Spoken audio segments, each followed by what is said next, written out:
questions here. Now, these remind you guys of anything you may have seen before? Some say coral. So we actually call our white antonite our cave coral. So we're going to head over here to Crystal Palace, but before we do, I'm going to talk about the things that are in there.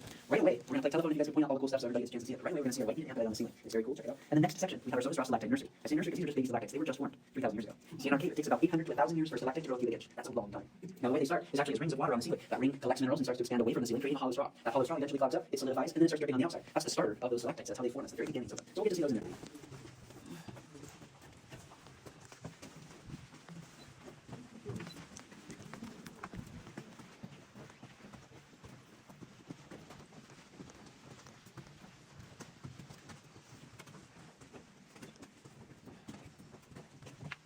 This is our Soda Straw stalactite nursery. As you look up over here, you'll see the very beginnings of those stalactites. Even though they're just formed, these are still thousands of years old. But you might see some of those hollow straws. And right here is old Bruiser. Watch out for this guy. Oh, pocket. You almost got some earlier, Jake.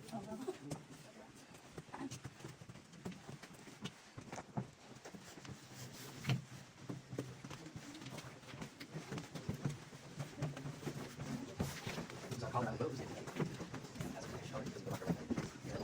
We're going to head around the stairs up to the right. So up the stairs to the right. You'll see the arachnid crystals shimmering around the rose there.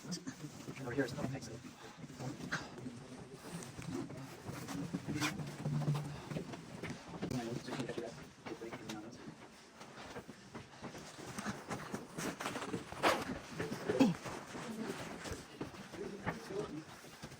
Welcome up. Feel free to lean on the walls up here if you need to head to rest.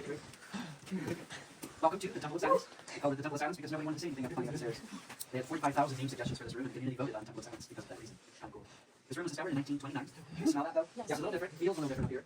We're at the highest point we're going to explore in our cave, and we're only about 20 or 30 feet below the surface of the earth. That's what gives it that sort of musty basement smell. There's a lot more moisture in the air, a little bit more earthy still. That's what you're smelling here. So in 1929, when the room was discovered, they saw that there actually was some sort of landslide or mudslide that shifted things around in here. That's kind of why things are a little crooked, a little odd. Okay. You feel nauseous? Okay. If you'd like to, you can come on down this way. If you'd like to, you may sit down. Have a seat for a second. Not a problem. Would you like for some? We want to take a rest and see how you do. Okay. What I'll do when we get back down there, if I'm going to but for now, have a seat. We'll see how you do afterwards. So in 1929, we discovered the room. We've been up here for quite a while, so we managed to actually start gaining some of these. Right up here, we have the Leaning Tower of Pisa. We have E.T. floating home here. And we actually have this other cool formation here. It's one of my favorites. This stalactite right over here. Now again, stalactites grow in all kinds of shapes and ways and patterns. We're not really sure how. This one grew into the shape of a number 7. So we call it Guy's Lucky 7. And that's this one right here. Now we think that perhaps before the mud slid around through this area here, there was actually a very strong breeze blowing through here. And that breeze would have blown the drops of water off to the side, which created the hook on the 7. But again, that's all speculation. Now over here, we have this feature, which actually was once connected. We have a solid piece here, the stalactite and stalagmite, that met together. Now when they meet together, we call them columns. And this column was sheared in half. And the sad thing is this column will never meet again, because that bottom is crooked. So we call them Romeo and Juliet. Now over here we have this cool formation. This is one of my favorites. It is the longest piece of virgin stalactite in our cave. It is 4 feet long, about a foot across here. It is the biggest piece of cave bacon. Do you have anybody from Texas here? Yeah, you go to Texas. This is our Colorado cave bacon. Over here we have our Texas cave bacon. See, not everything in Texas is bacon. There's our Colorado bacon. Now where you're standing in this box is about 7,000 feet above sea level, which is why it's a little harder for some of us to walk up and down the stairs. We are the second highest elevated cave in the nation, second only to Redwood Caverns in Glenwood Springs, Colorado. The last thing I'd like to show you is if you look at the outline of the shadow here, you're going to see our formation we call jaws. Because it looks like the jaws of a shark. Yeah. Now we're going to head downstairs, but we're going to head off to the right before we get to the very bottom of the stairs. And if you turn your feet sideways on the stairs, it makes it a little bit easier to get down.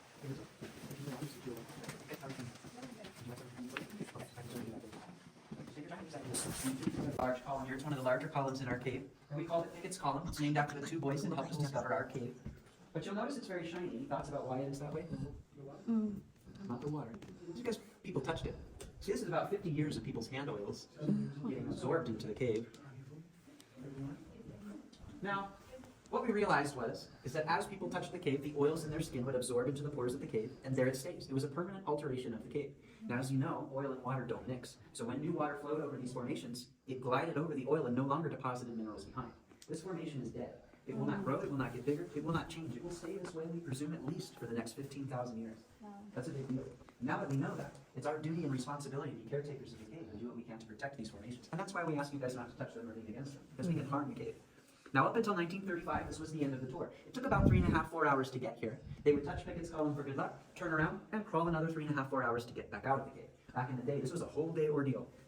Now, in 1935, an avid cave explorer was standing by Pickett's Column. He'd been in the cave numerous times, but this particular time, he felt a breeze on the back of his neck. Now, in cave land, where there's a breeze, there's more cave to explore.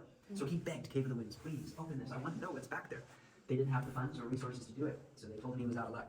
See, except this guy had all kinds of money. He worked for Union Pacific Railway at the time, so he offered his money, manpower, and resources to get this done. And so the cave asked him, well, what do you want in return? Because we can't pay you. He said, I want 2 things. I want you to say my name on every tour for the rest of time forever, and I want a line from my favorite poem, carved in calcite crystal in the Valley of Dreams. And so there it is. It reads, dreams of mountains as in their sleep, they brood on things eternal. Has nothing to do with caves, but there it is. Now, if you guys want to see what George Jeffreys discovered, follow me. Watch your feet, there is a stalagmite that might trip you. And as we enter this room, be sure to look to the right as we go in there.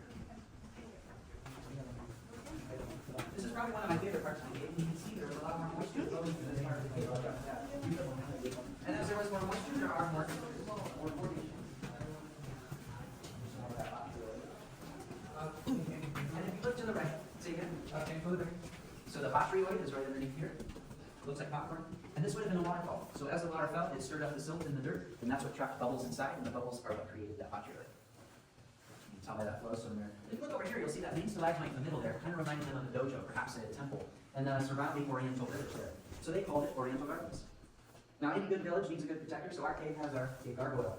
This is a type of andesite that formed on the side of this column here, and he's just hanging out, protecting our village. Now that I've got my light on, you might see this guy here. This is 8.5 feet long. Now, I mentioned it takes about 800 to 1,000 years to grow from begin. We presume this guy is about 102,000 years old. That's pretty old.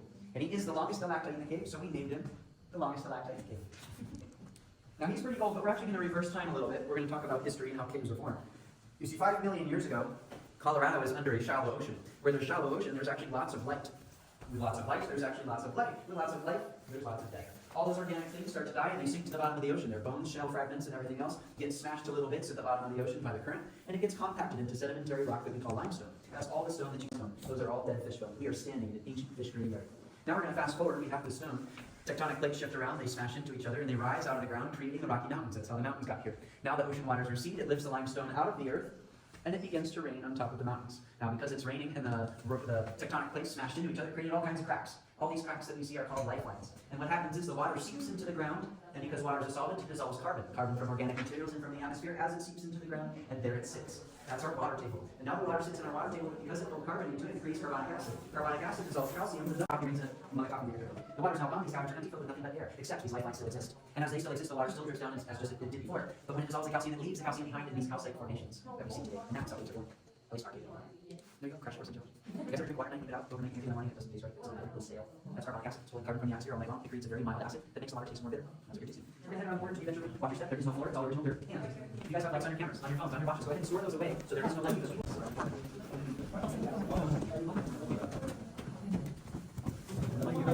Well done. I have you stop right by the stairs here. So we'll kind of start.